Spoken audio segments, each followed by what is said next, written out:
Hi, this is Deborah Atkinson, and you still got it, girl. And this is all about TLC for your hips. So if you're like most of us, even if you are a fitness professional, today in 2016, you can't get away with being active all day long. More than likely, you spend some time behind a computer or traveling.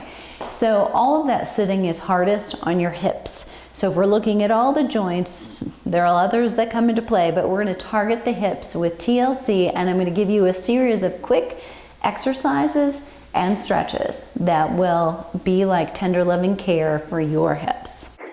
So this is the first exercise I'm going to show you, and this is really a stretch. This is going to feel like a little work. You're going to stretch this hip flexor in front, and it's a challenge. So you're going to be in a lunge position. I've got my hand on a wall in case I need it, and you're going to come down. So you're nice and low, so you could almost drop that knee to the floor. It's not quite that low, but I want you to get long. So I really want you to push back through that rear heel, and I want you to make sure your weight is on that front foot, mostly on the heel, so there's no pressure on your knee here. So if there's pressure on the knee, move your foot further out in front.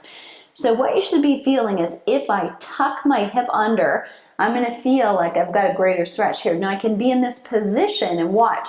Very subtly, I'm going to take my tailbone backward. I'm not getting the stretch. So I have to tip my tailbone forward like my pelvis, my tailbone is a flashlight, and I want to point it as far forward as possible. Now I want you to get as low as you can.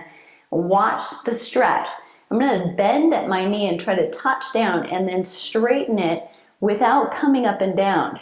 So I'm really still pushing through this hip for a great hip flexor stretch on this right side. Now if I want to make it even greater, I'm going to raise the arms up